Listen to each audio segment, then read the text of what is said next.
My dear students, നമ്മുടെ history ക്ലാസ്സിലേക്ക് എല്ലാവർക്കും സ്വാഗതം. കഴിഞ്ഞ ദിവസം ബ്രിട്ടീഷുകാരുടെ ഭരണത്തിന്റെ കീഴിൽ കൃഷിക്കാർ ഫാർമേഴ്സ് എന്തെല്ലാം പ്രശ്നങ്ങൾ സഹിച്ചുവെന്നും ട്രൈബൽ ഗ്രൂപ്പ്സ് എന്തെല്ലാം പ്രശ്നങ്ങൾ സഹിച്ചുവെന്നും അതിനുശേഷം ടെക്സ്റ്റൈൽ ഇൻഡസ്ട്രി നശിക്കാനുള്ള കാരണം എന്താണ് എന്നും മറ്റു ചില വില്ലേജ് ഇൻഡസ്ട്രികളെല്ലാം ബ്രിട്ടീഷുകാരുടെ ഭരണത്തിന്റെ കീഴിൽ നശിക്കാനുള്ള കാരണങ്ങൾ എന്തൊക്കെയായിരുന്നു എന്നെല്ലാം നമ്മൾ ഡിസ്കസ് ചെയ്തു. ഇന്ന് നമുക്ക് ചർച്ച ചെയ്യാനുള്ളത് ബ്രിട്ടീഷുകാർ നമ്മുടെ രാജ്യത്ത് ചില മോഡേൺ ഇൻഡസ്ട്രികൾ കൊണ്ടുവന്നു. ബ്രിട്ടീഷുകാർ നമ്മുടെ രാജ്യത്ത് ചില മോഡേൺ ഇൻഡസ്ട്രികൾ കൊണ്ടുവരികയും ആ മോഡേൺ ഇൻഡസ്ട്രികളിലെല്ലാം ജോലി ചെയ്തിരുന്ന ഇന്ത്യക്കാരായ തൊഴിലാളികളുടെ ജീവിതത്തെക്കുറിച്ചുമാണ് നമുക്ക് ആദ്യം ചർച്ച ചെയ്യാനുള്ളത്. ബ്രിട്ടീഷുകാർ നമ്മുടെ രാജ്യത്ത് ചില മോഡേൺ ഇൻഡസ്ട്രികൾ കൊണ്ടുവന്നു. ആധുനിക വ്യവസായങ്ങൾ എന്ന് പറയും. ചില മോഡേൺ ഇൻഡസ്ട്രികൾ കൊണ്ടുവന്നു എന്ന് ഞാൻ നിങ്ങളോട് പറഞ്ഞു. പക്ഷെ their numbers were very limited.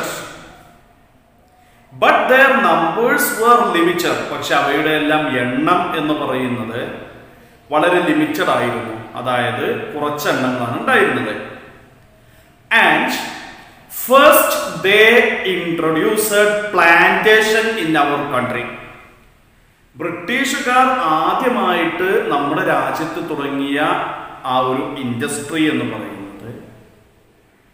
ആ ഒരു വ്യവസായം എന്ന് പറയുന്നത് പ്ലാന്റേഷൻ ആയിരുന്നു. പ്ലാന്റേഷൻ എന്ന് പറഞ്ഞാൽ തോട്ടം വ്യവസായമായിരുന്നു അവർ ആദ്യമായിട്ട് നമ്മുടെ രാജ്യത്ത് തുടങ്ങിയത്.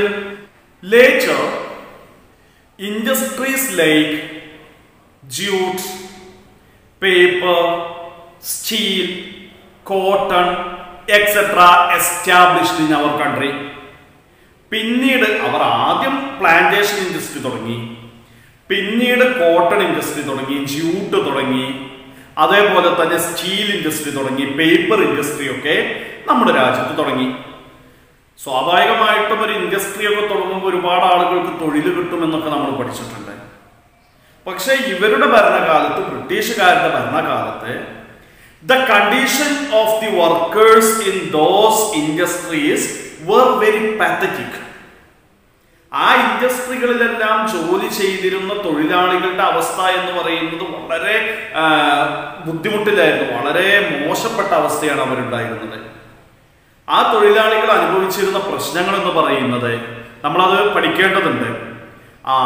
ഈ ബ്രിട്ടീഷുകാർ കൊണ്ടുവന്ന മോഡേൺ ഇൻഡസ്ട്രികളിൽ ജോലി ചെയ്തിരുന്ന വർക്കേഴ്സ് അവർ ഫേസ് ചെയ്തിരുന്ന പ്രോബ്ലംസ് എന്തൊക്കെയാണ് എന്ന് നമ്മൾ നോക്കേണ്ടതുണ്ട്. The major problems faced by the workers who worked in the modern industries introduced by the British.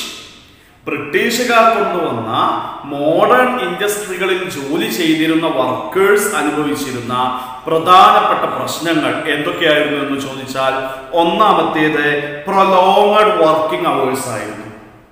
Prolonged working hours എന്താ? പ്രൊലോങ്ഡ് വർക്കിംഗ് അവേഴ്സ് എന്ന് പറഞ്ഞാൽ അതായത് അവരുടെ ജോലി സമയം എന്ന് പറയുന്നത് വളരെ കൂടുതലായിരുന്നു. ദീർഘനേരം ഒരുപാട് സമയം ഇവർ ജോലി ചെയ്യണമായിരുന്നു. രണ്ടാമത്തേത് മീഗർ വേജസ് എന്ന് പറയും. കുറഞ്ഞ ശമ്പളം മാത്രമാണ് ഇവർക്ക് കൊടുത്തിരുന്നത്. പ്രൊലോങ്ഡ് വർക്കിംഗ് അവേഴ്സ്, കുറേ സമയം ജോലി ചെയ്യണം. മീഗർ വേജ്, കുറഞ്ഞ ശമ്പളം മാത്രമാണ് ഇവർക്ക് കിട്ടിയിരുന്നത്. അതേപോലെ തന്നെ അൺഹെൽത്തി അക്കോമഡേഷൻ. എന്താ അൺഹെൽത്തി അക്കോമഡേഷൻ എന്ന് പറഞ്ഞാൽ? ആരോഗ്യകരമല്ലാത്ത താമസ സൗകര്യം. ഇവർ താമസിച്ചിരുന്ന സ്ഥലമൊക്കെ ഒരു ആരോഗ്യകരമല്ലായിരുന്നു. വളരെ മോശപ്പെട്ട സ്ഥലങ്ങളിലാണ് ഈ ഒരു തൊഴിലാളികൾ താമസിപ്പിച്ചിരുന്നത്. So these were the problems faced by the workers who worked in the modern industries under British. ബ്രിട്ടീഷുകാരുടെ കീഴിൽ അവർ കൊണ്ടുവന്ന മോഡേൺ ഇൻഡസ്ട്രികളിൽ ജോലി ചെയ്തിരുന്ന വർക്കേഴ്സ് അനുഭവിച്ചിരുന്ന പ്രശ്നങ്ങളാണ് ഇപ്പോൾ ഈ പറഞ്ഞത്. പക്ഷേ അന്ന് വർക്കേഴ്സ് ഇത്തരം പ്രശ്നങ്ങൾ അനുഭവിച്ചിരുന്നുവെങ്കിലും ട്രേഡ് യൂണിയനുകളൊന്നും അന്ന് ഉണ്ടായിരുന്നില്ല. ഇന്ന് ഒരുപാട് ട്രേഡ് യൂണിയനുകളുണ്ട്, അന്ന് ട്രേഡ് യൂണിയനുകളൊന്നും ഉണ്ടായിരുന്നില്ല. അപ്പൊ ട്രേഡ് യൂണിയനുകളൊന്നും ഇല്ലാത്തത് കൊണ്ട് ഈ തൊഴിലാളികൾക്ക് വേണ്ടിയിട്ട് ശബ്ദിക്കാൻ ആരുണ്ടായിരുന്നില്ല. പക്ഷേ തൊഴിലാളികൾ അവരുടെ സഹിക്കാവുന്നതിലും അപ്പുറത്തോട്ട് സഹിക്കേണ്ടി വന്നപ്പോൾ അവരും എന്ത് ചെയ്തിട്ടുണ്ട്? ബ്രിട്ടീഷുകാർക്കെതിരിൽ പോരാട്ടം നടത്തിയിട്ടുണ്ട്. The workers agitated whenever they suffered extreme exploitation. കഠിനമായ എക്സ്പ്ലോയിറ്റേഷൻ സഹിക്കേണ്ടി വന്നപ്പോൾ ഈ ഒരു തൊഴിലാളികളും ബ്രിട്ടീഷുകാർക്കെതിരെ പോരാടിയിട്ടുണ്ട്. അങ്ങനെ നടന്ന 2 സമരങ്ങളായിരുന്നു. ഒന്ന് ഗ്രേറ്റ് ബോംബെ ടെക്സ്റ്റൈൽ സ്ട്രൈക്ക്. അങ്ങനെ തൊഴിലാളികൾ ബ്രിട്ടീഷുകാർക്കെതിരെ നടത്തിയ സമരമായിരുന്നു ഗ്രേറ്റ് ബോംബെ ടെക്സ്റ്റൈൽ സ്ട്രൈക്കും and Calcutta jute mill strike. Great Bombay textile strike and Calcutta jute mill strike എന്നൊക്കെ പറയുന്നത് എക്സാമ്പിൾസ് ഫോർ സച്ച് അജിറ്റേഷൻസ്. അങ്ങനെയുള്ള സമരങ്ങൾക്ക് ഉദാഹരണമാണ്. എങ്ങനെയുള്ള സമരങ്ങൾക്ക്? ബ്രിട്ടീഷുകാരുടെ ചൂഷണം സഹിക്കാതെ വന്നപ്പോൾ ബ്രിട്ടീഷുകാർക്കെതിരിൽ തൊഴിലാളികൾ നടത്തിയ സമരങ്ങൾക്ക് ഉദാഹരണമാണ് ഈ ഒരു 2 ഞാനിപ്പോൾ പറഞ്ഞ ഈ 2 സമരങ്ങൾ. അപ്പൊ ഇവിടെ നിങ്ങൾ പഠിക്കേണ്ടത് ബ്രിട്ടീഷുകാർ നമ്മുടെ നാട്ടിലേക്ക് കൊണ്ടുവന്ന മോഡേൺ ഇൻഡസ്ട്രികൾ ഏതൊക്കെയാണ് എന്നുള്ളത്. ഒന്ന് plantation, cotton, jute, then steel, paper. ഇതില് അവിടെ ജോലി ചെയ്തിരുന്ന തൊഴിലാളികളുടെ അവസ്ഥ എന്തായിരുന്നു എന്നുള്ള 3 പോയിന്റ് പഠിക്കുക. അവർക്കെതിരെ ബ്രിട്ടീഷുകാർക്കെതിരെ തൊഴിലാളികൾ നടത്തിയ സമരങ്ങളുടെ ആ 2 ഉദാഹരണങ്ങളും നിങ്ങൾ എന്ത് ചെയ്യണം? പഠിച്ചു വെക്കണം. ഇനി അടുത്തത് നമ്മൾ നോക്കേണ്ട അല്ലെങ്കിൽ നമ്മൾ പഠിക്കേണ്ടതാണ് 1857 ഫസ്റ്റ് വാർ ഓഫ് ഇൻഡിപെൻഡൻസ്. 1857 നടന്ന ഇന്ത്യയുടെ 1ാം സ്വാതന്ത്ര്യ സമരം എന്നറിയപ്പെടുന്ന അല്ലെങ്കിൽ ഫസ്റ്റ് വാർ ഓഫ് ഇൻഡിപെൻഡൻസ് എന്നറിയപ്പെടുന്ന സമരത്തെ കുറിച്ച് നമ്മൾ എന്ത് ചെയ്യേണ്ടതുണ്ട്? പഠിക്കേണ്ടതുണ്ട്. അപ്പൊ എന്താണ് ഈ ഫസ്റ്റ് വാർ ഓഫ് ഇൻഡിപെൻഡൻസ്? എന്തിനാണ് നടന്നത്? ആരാണ് അതിൽ പങ്കെടുത്തത് എന്നെല്ലാം നമ്മൾ എന്ത് ചെയ്യണം? പഠിക്കേണ്ടതുണ്ട്. സത്യത്തിൽ ഈ ഫസ്റ്റ് വാർ ഓഫ് ഇൻഡിപെൻഡൻസ് എന്നറിയപ്പെടുന്ന 1857 റിവോൾട്ട്, ആ റിവോൾട്ട് തുടങ്ങിയത് ബ്രിട്ടീഷുകാരുടെ കീഴിൽ ജോലി ചെയ്തിരുന്ന ഇന്ത്യക്കാരായ പട്ടാളക്കാരാണ്. അങ്ങനെ ബ്രിട്ടീഷുകാർക്ക് കീഴിൽ ജോലി ചെയ്തിരുന്ന ഇന്ത്യക്കാരായ പട്ടാളക്കാർ, അവരെ വിളിച്ചിരുന്നത് സിപ്പോയിമാരെന്നായിരുന്നു ബ്രിട്ടീഷുകാർ വിളിച്ചിരുന്നത്. എന്തുകൊണ്ടാണ് ബ്രിട്ടീഷുകാരുടെ കീഴിൽ ജോലി ചെയ്തിരുന്ന ഇന്ത്യക്കാരായ പട്ടാളക്കാർ ബ്രിട്ടീഷുകാർക്കെതിരെ തിരിഞ്ഞത് അല്ലെങ്കിൽ ബ്രിട്ടീഷുകാർക്കെതിരെ സമരം നടത്തിയത് എന്ന് നമുക്കൊക്കെ സംശയം ഉണ്ടാവും. അതായത് ബ്രിട്ടീഷുകാർ ആ ഇന്ത്യക്കാരായ പട്ടാളക്കാരെ വളരെ മോശമായിട്ടാണ് ട്രീറ്റ് ചെയ്തിരുന്നത്. അവരുടെ ശമ്പളം കുറവായിരുന്നു, അവർക്ക് ലീവ് ഉണ്ടായിരുന്നില്ല. അങ്ങനെയുള്ള ഒരുപാട് ബുദ്ധിമുട്ടുകൾ ഈ പട്ടാളക്കാർ സഹിച്ചിരുന്നു. മാത്രമല്ല ഈ 1857 റിവോൾട്ടിന് ഒരു ഇമ്മീഡിയറ്റ് റീസൺ ഉണ്ട്, ഒരു പെട്ടെന്നുണ്ടായ കാരണമുണ്ട്. അതെന്താണെന്ന് ചോദിച്ചാൽ ബ്രിട്ടീഷുകാർ പട്ടാളക്കാർക്കിടയിൽ ഒരു പുതിയ തരം തോക്ക്, എൻഫീൽഡ് റൈഫിൾ, ഒരു പുതിയ തരം തോക്ക് വിതരണം ചെയ്തു. ആ തോക്കിൽ നിറയ്ക്കേണ്ട തിര, നമ്മളിത് ഉണ്ടാന്നൊക്കെ പറയുന്നു, ആ തിര എന്ത് ചെയ്യണമായിരുന്നു? അതിന്റെ പാക്കറ്റ് കടിച്ചു പൊട്ടിക്കണമായിരുന്നു. ഈ കടിച്ചു പൊട്ടിച്ച് അതിൽ നിന്ന് തിരയെടുത്ത് തോക്കിൽ നിറച്ചിട്ടാണ് വെടിവെക്കേണ്ടത്. അപ്പോ പട്ടാളക്കാർക്കിടയിൽ ഒരു ഊഹാപോഹം പടർന്നു, ഒരു റൂമർ പടർന്നു. എന്താണ്? ആ തിരയുടെ മേൽ, അതായത് ആ തോക്കിൽ ഉപയോഗിക്കേണ്ട ഉണ്ടയുടെ മേൽ ഗ്രീസ് ചെയ്തിരിക്കുന്നത്, കൊഴുപ്പാക്കി പുരട്ടിയിരിക്കുന്നത് പശുവിന്റെയും പന്നിയുടെയും നെയ്യാണ് എന്നൊരു വാർത്ത പട്ടാളക്കാർക്കിടയിൽ പരന്നു.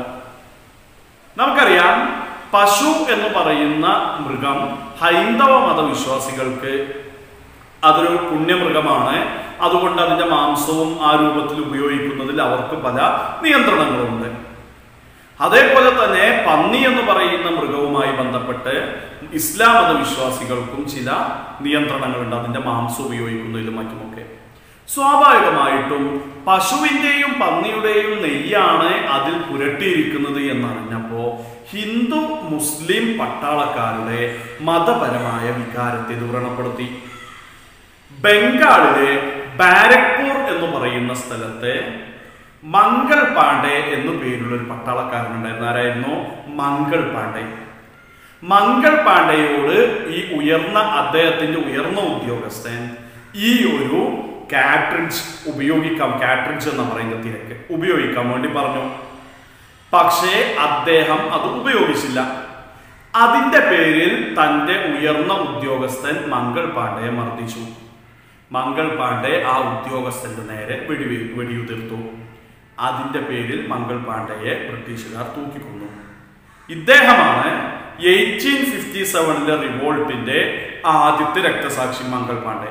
അതോടുകൂടി 1857 റിവോൾട്ട് ആരംഭിക്കുകയും ചെയ്തു. ഓക്കെ, സോ നമ്മളിപ്പോൾ പറയുന്നത് 1857 റിവോൾട്ടിനെ കുറിച്ചാണ്. ഫസ്റ്റ് വാർ ഓഫ് ഇൻഡിപെൻഡൻസ് എന്ന് പറയും. So, the first war of independence, it was started by the soldiers who worked under British. ബ്രിട്ടീഷുകാർക്ക് കീഴിൽ പണിയെടുത്തിരുന്ന ഇന്ത്യൻ സോൾജേഴ്സ് ആയിരുന്നു എന്ത് ചെയ്തത്? ഈ ഒരു കലാപം, ഈ ഒരു സമരം തുടങ്ങി വെച്ചത്. അതും മീററ്റിലെ സിപ്പോയിമാരായിരുന്നു കേട്ടോ. സിപ്പോയിമാരെന്നാണ് ഈ ഒരു സോൾജേഴ്സിനെ പറഞ്ഞിരുന്നത്. So the first war of independence was started by the sepoys of Meerut. മീററ്റിലെ സിപ്പോയിമാരാണ് ഈ ഒരു ഫസ്റ്റ് വാർ ഓഫ് ഇൻഡിപെൻഡൻസ് തുടങ്ങി വെച്ചത്.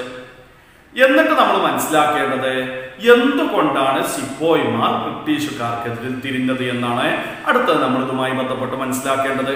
അതിൽ ഒന്നാമത്തെ റീസൺ പുവർ സാലറി. ഒന്നാമത്തെ റീസൺ എന്തായിരുന്നു? പുവർ സാലറി, കുറഞ്ഞ ശമ്പളം. And abused by the British officers. British officers ഇന്ത്യക്കാരായ പട്ടാളക്കാരെന്ത് ചെയ്തിരുന്നു? അപമാനിച്ചിരുന്നു. Because of these two reasons, the sepoys turned against British. ഈ രണ്ട് റീസണുകൾ കാരണം ബ്രിട്ടീഷുകാർക്കെതിരെ ആര് തിരിഞ്ഞത്? സിപ്പോയിമാർ. വേറെയും ഒരുപാട് കാരണങ്ങളുണ്ട്, നമുക്ക് പുസ്തകത്തിൽ പഠിക്കാനുള്ള ഇതുകൊണ്ടാണ് ഞാൻ ഇവിടെ നിർത്തിയത്. So, poor salary and abuse by the British officers. ഇതുകൊണ്ടാണ് അവർ തിരിഞ്ഞത്. പിന്നെ അതിന്റെ ഇമ്മീഡിയറ്റ് റീസൺ എന്ന് പറയുന്നത് the British distributed a new Enfield rifle to the soldiers and a rumor was spread that the cartridge for this rifle is greased with the fat of cow and pig. ബ്രിട്ടീഷുകാർ പട്ടാളക്കാർക്കിടയിൽ ഒരു പുതിയ Enfield rifle വിതരണം ചെയ്തു. അവിടെ ഒരു rumour സ്പ്രെഡായി. എന്താണ്? Cartridge for this rifle, ഈ റൈഫിളിലേക്കുള്ള cartridge തീര ഉണ്ട എന്ന് പറയുന്നത് greased with the fat of cow and pig. എന്ത്? കൗവിന്റെയും പിഗിന്റെയും ഫാറ്റ് കൊണ്ട് ഗ്രീസ് ചെയ്യപ്പെട്ടിട്ടുണ്ട് എന്നൊരു വാർത്ത അവിടെ പരന്നു. So this provoked the religious sentiments of Hindus and Muslims. ഇത് ഹിന്ദു മതവിശ്വാസികളുടെയും ഇസ്ലാം മതവിശ്വാസികളുടെയും മതപരമായ വികാരത്തെ വ്രണപ്പെടുത്തി. In Barakpur in Bengal, Mangal Pandey, an Indian soldier, hesitated to use this rifle. In Barakpur in Bengal, ബംഗാളിലെ ബാരക്പൂരിൽ a soldier, an Indian soldier, ഒരു ഇന്ത്യക്കാരനായ പട്ടാളക്കാരൻ, അദ്ദേഹത്തിന്റെ പേരെന്താ? Mangal Pandey, hesitated to use this Enfield rifle. അദ്ദേഹം ഈ റൈഫിൾ ഉപയോഗിക്കാൻ വേണ്ടി ഹെസിറ്റേറ്റ് ചെയ്തു. And he shot towards a British officer who compelled him to use this rifle. അദ്ദേഹം എന്ത് ചെയ്തു? അദ്ദേഹത്തെ കൊണ്ട് ഈ റൈഫിൾ നിർബന്ധിച്ച് ഉപയോഗിക്കാൻ ശ്രമിച്ച ബ്രിട്ടീഷ് ഓഫീസറുടെ നേരെ വെടിവെപ്പിച്ചു. He was arrested and hanged to death. Mangal Pandey was arrested and hanged to death by the ബ്രിട്ടീഷുകാരാൽ മംഗൾ പാണ്ഡെ എന്ത് ചെയ്തു? അറസ്റ്റ് ചെയ്യപ്പെടുകയും അദ്ദേഹത്തെ വധിച്ചു കളയുകയും ചെയ്തു. ഇതാണ് 1857 ഫസ്റ്റ് വാർ ഓഫ് ഇൻഡിപെൻഡൻസിനുള്ള immediate reason. So first war of independence നടന്ന വർഷം 1857, 1857. ഇത് തുടങ്ങിയത് മീററ്റിലെ ഇന്ത്യൻ സോൾജേഴ്സ്, സിപ്പോയിമാരാണ്. എന്തുകൊണ്ടാണ് സിപ്പോയിമാർ ബ്രിട്ടീഷുകാർക്കെതിരെ തിരിഞ്ഞതെന്ന് പറഞ്ഞു. അതിന്റെ ഇമ്മീഡിയറ്റ് റീസണും പറഞ്ഞു. ഇത് നോക്കൂ, ഈ ഒരു സമരം തുടങ്ങി വെച്ചത് പട്ടാളക്കാരാണെങ്കിലും ഈ സമരത്തിന് എല്ലാ വിഭാഗം ആളുകളുടെ പിന്തുണയും കിട്ടി. എല്ലാ വിഭാഗം ആളുകളുടെ പിന്തുണയും കിട്ടി. കോമൺ പീപ്പിൾ, സാധാരണക്കാരായ ജനങ്ങൾ, ഫാർമേഴ്സ്, എല്ലാ വിഭാഗം ആളുകളുടെ പിന്തുണയും കിട്ടി. അതേപോലെ ഈ സമരത്തിന് പിന്തുണ നൽകിയ മറ്റൊരു വിഭാഗമായിരുന്നു the rulers of princely states. ചില പ്രിൻസിലി സ്റ്റേറ്റുകളിലെ ചില നാട്ടുരാജ്യങ്ങളിലെ ഭരണാധികാരികളും ആൾസോ സപ്പോർട്ടഡ് ദിസ് റിവോൾട്ട്. അവരും എന്ത് ചെയ്തു? ഈ സമരത്തെ സപ്പോർട്ട് ചെയ്തു. അപ്പോൾ അടുത്ത ക്വസ്റ്റ്യൻ, അല്ലെങ്കിൽ അടുത്തത് നമ്മൾ മനസ്സിലാക്കി വെക്കേണ്ടതാണ്, എന്തുകൊണ്ടായിരിക്കാം പ്രിൻസിലി സ്റ്റേറ്റുകളിലെ റൂളേഴ്സ് ബ്രിട്ടീഷുകാർക്കെതിരിൽ ഈ യുദ്ധത്തിന് സപ്പോർട്ട് ചെയ്തത്? അവിടെ നമ്മൾ മനസ്സിലാക്കണം, some policies of British badly affected them. ബ്രിട്ടീഷുകാരുടെ ചില പോളിസികൾ ഈ ഇന്ത്യക്കാരായ ഈ പ്രിൻസിലി സ്റ്റേറ്റിലെ രാജാക്കന്മാരെ ദോഷകരമായി ബാധിച്ചു. അങ്ങനെയുള്ള ചില ബ്രിട്ടീഷുകാരുടെ പോളിസി നമുക്കറിയാം. ഒന്നെന്തായിരുന്നു? Doctrine of lapse. എന്താ ഡോക്ട്രിൻ ഓഫ് ലാബ്സ്? ദത്തവകാശ നിരോധന നയം. ഡോക്ട്രിൻ ഓഫ് ലാബ്സ് എന്ന് പറയുന്നത് ദത്തവകാശ നിരോധന നയം. അത് ആര് കൊണ്ടുവന്നതാ? ബ്രിട്ടീഷുകാർ കൊണ്ടുവന്നൊരു പോളിസി. എന്താ ദത്തവകാശ നിരോധന നയം എന്ന് പറഞ്ഞാൽ? ഏതെങ്കിലും ഒരു നാട്ടുരാജാവ് മക്കളില്ലാതെ മരണപ്പെടുകയാണെങ്കിൽ അദ്ദേഹം ദത്തെടുത്ത കുട്ടിക്ക് എന്ത് കിട്ടില്ല? ഭരണം കിട്ടില്ല എന്നുള്ളത്. അതേപോലെ തന്നെ some places captured by British. ചില സ്ഥലങ്ങൾ ബ്രിട്ടീഷുകാർ പിടിച്ചെടുത്തു. എങ്ങനെ അറിയോ? By convicting inefficient rule. അവിടെ ഇൻഎഫിഷ്യന്റ് റൂൾ, കഴിവില്ലാത്ത ഭരണമാണ് നടക്കുന്നത്, കഴിവില്ലാത്ത ഭരണാധികാരിയാണ് എന്ന് കൺവിക്ട് ചെയ്തുകൊണ്ട്, കുറ്റപ്പെടുത്തിക്കൊണ്ട് ചില പ്രദേശങ്ങളും ബ്രിട്ടീഷുകാർ പിടിച്ചെടുത്തു. ഡോക്ട്രിൻ ഓഫ് ലാബ്സ് പോലെ, അല്ലെങ്കിൽ ഇൻഎഫിഷ്യന്റ് റൂളാണ് അവിടെ നടക്കുന്നത് എന്ന് ആരോപിച്ച് ബ്രിട്ടീഷുകാർ ചില പ്രദേശങ്ങൾ പിടിച്ചെടുത്തു. അപ്പൊ ഇങ്ങനെയൊക്കെ പിടിച്ചെടുത്ത സ്ഥലങ്ങളിലെ രാജാക്കന്മാരും റൂളേഴ്സും എന്ത് ചെയ്തു? ബ്രിട്ടീഷുകാർക്കെതിരിൽ ഈ ഒരു സമരത്തെ സപ്പോർട്ട് ചെയ്തു. അപ്പൊ നിങ്ങളോട് പരീക്ഷയ്ക്ക് ചിലപ്പോൾ ചോദിക്കുന്നതായിരിക്കും, എന്തുകൊണ്ടാണ് പ്രിൻസ്ലി സ്റ്റേറ്റിലെ റൂളേഴ്സ് 1857 റിവോൾട്ടിൽ പങ്കെടുത്തത് എന്നുള്ളത്. ഇവിടെ നമ്മൾ 2 പോയിന്റ്, അതിൽ ഒരുപാട് പോളിസികളുണ്ട്, നമുക്കിവിടെ 2 പോയിന്റാണ് പഠിക്കേണ്ടത്. ഒന്നാമത്തത് ഡോക്ട്രിൻ ഓഫ് ലാബ്സ്, രണ്ടാമത്തത് the British convicted inefficient rule on princely states and captured those states. Princely സ്റ്റേറ്റിന്റെ മേലെ കഴിവില്ലാത്ത ഭരണമാണ് അവിടെ നടക്കുന്നത് എന്ന് മുദ്രകുത്തുകയും എന്നിട്ട് ആ പ്രദേശങ്ങൾ പിടിച്ചെടുക്കുകയും ചെയ്തു. ഈ 2 കാരണങ്ങൾ കൊണ്ട് പ്രിൻസ്ലി സ്റ്റേറ്റിലെ രാജാക്കന്മാരും എന്ത് ചെയ്തു? ഈ യുദ്ധത്തിൽ പങ്കെടുത്തു. എന്താണെങ്കിലും ഈ യുദ്ധത്തിൽ ഞാൻ പറഞ്ഞു എല്ലാ വിഭാഗം ആളുകളും പങ്കെടുത്തു. And the most important feature of this revolt, ഈ റിവോൾട്ടിന്റെ ഏറ്റവും പ്രധാനപ്പെട്ട പ്രത്യേകത എന്ന് പറയുന്നത് it was the Hindu Muslim unity. എന്തായിരുന്നു? ഹിന്ദു മുസ്ലിം യൂണിറ്റി ആയിരുന്നു ഇതിന്റെ ഏറ്റവും വലിയ പ്രത്യേകത. Okay, so the most important feature of this revolt was Hindu Muslim unity. Also common people and farmers, such and such people participated in this revolt. They captured they attacked moneylenders and they fired their documents etc. Our moneylenders ne akramichu, avarde ഫയലുകളൊക്കെ തീയിട്ടു. And they captured Delhi. അവർ ഏത് പിടിച്ചെടുത്തു? ഡൽഹി പിടിച്ചെടുത്തു. And announced the last Mughal king Bahadur Shah II as the emperor of India. എന്നിട്ട് അവരെന്താ ചെയ്തത്? അവസാനത്തെ മുഗൾ ചക്രവർത്തിയായിരുന്ന ബഹദൂർ ഷാ സെക്കൻഡിനെ ഇന്ത്യയുടെ ചക്രവർത്തി, emperor of India ആയിട്ട് അവർ പ്രഖ്യാപിക്കുകയും ചെയ്തു. The raiders captured Delhi and declared Bahadur Shah II, the last Mughal king, as the Emperor of India. അവർ ഡൽഹി പിടിച്ചെടുക്കുകയും ബഹദൂർ ഷാ സെക്കൻഡ് എന്ന അവസാനത്തെ മുഗൾ ചക്രവർത്തിയെ ഇന്ത്യയുടെ എംപറർ, ഇന്ത്യയുടെ ചക്രവർത്തിയായി കൊണ്ട് ഇവരെന്ത് ചെയ്യുകയും ചെയ്തു, പ്രഖ്യാപിക്കുകയും ചെയ്തു. ഇത്രയും നമ്മൾ ഇതിന്റെ ആദ്യ തുടക്കം എന്നുള്ള നിലക്ക് നമുക്ക് മനസ്സിലാക്കി വെക്കേണ്ടതുണ്ട്. ഇനി നമുക്ക് പഠിക്കാനുള്ളത്, നോക്കാനുള്ളത് centres of this revolt and the leaders. ഈ റിവോൾട്ടിന്റെ പ്രധാനപ്പെട്ട കേന്ദ്രങ്ങളും ആ കേന്ദ്രങ്ങളിലെ ലീഡേഴ്സ്, നേതാക്കന്മാരും ആരൊക്കെയായിരുന്നു എന്നുള്ളത് നമ്മൾ പഠിക്കേണ്ടതുണ്ട്. അത് ആരൊക്കെയാണ്, അല്ലെങ്കിൽ സെന്റേഴ്സ് ഏതൊക്കെയാണെന്നുള്ളത് നോക്കാം. അതിൽ ഡൽഹി, ഈ റിവോൾട്ടിന്റെ ഒരു സെന്റർ ആയിരുന്നു ഡൽഹി. ഡൽഹിയിലെ ഇതിന്റെ ലീഡർ ആയിരുന്നു ബഹദൂർ ഷാ സെക്കൻഡ്, നമ്മൾ പറഞ്ഞു. ഝാൻസി, വേറൊരു സെന്റർ ആയിരുന്നു ഝാൻസി. ഝാൻസിയിലെ ഇതിന്റെ ലീഡർ ആയിരുന്നു റാണി ലക്ഷ്മിബായി. ലക്നൗ, ലക്നൌവിലെ ലീഡർ ആയിരുന്നു ബീഗം ഹസ്രത്ത് മഹൽ. കാൺപൂർ, കാൺപൂരിലെ ഈ റിവോൾട്ടിന്റെ ലീഡർ ആയിരുന്നു നാനാ സാഹേബ് താന്തിയ തോപ്പി. രണ്ടുപേര്, നാനാ സാഹിബും താന്തിയ തോപ്പിയും. ഫൈസാബാദ്, ഫൈസാബാദിലെ റിവോൾട്ടിന്റെ ലീഡർ ആയിരുന്നു മൗലവി അഹമ്മദുള്ള. സോ ഡൽഹിയിൽ ഈ റിവോൾട്ടിന്റെ ലീഡർ ആയിരുന്നു ബഹദൂർ ഷാ സെക്കൻഡ്. ഝാൻസിയിൽ റാണി ലക്ഷ്മിബായ്. ലക്നൌവിൽ ബീഗം ഹസ്രത്ത് മഹൽ. കാൺപൂരിൽ നാനാ സാഹിബും Tantia തോപ്പിയും.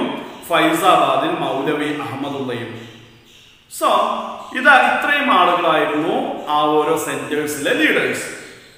But at last the British suppressed this revolt. ബ്രിട്ടീഷുകാർ ഈ റിവോൾട്ട് സപ്രസ് ചെയ്തു. ബഹദൂർ ഷാ സെക്കൻഡിനെ റംഗൂണിലേക്ക് അവർ നാട് കടത്തുകയും ചെയ്തു. Okay, so the result of this revolt എന്ന് പറയുന്നത് എന്താ? British suppress this revolt. ബ്രിട്ടീഷുകാർ റിവോൾട്ടിനെ സപ്രസ് ചെയ്തു. എന്നാൽ ഇതിന്റെ ഏറ്റവും പ്രധാനപ്പെട്ട റിസൾട്ട് എന്ന് പറയുന്നത്, ഈ ഒരു റിവോൾട്ടിന് ശേഷം the British parliament took over India from English East India Company or from British East India Company. ഈ റിവോൾട്ടോട് കൂടി ബ്രിട്ടീഷ് പാർലമെന്റ് എന്ത് ചെയ്തു?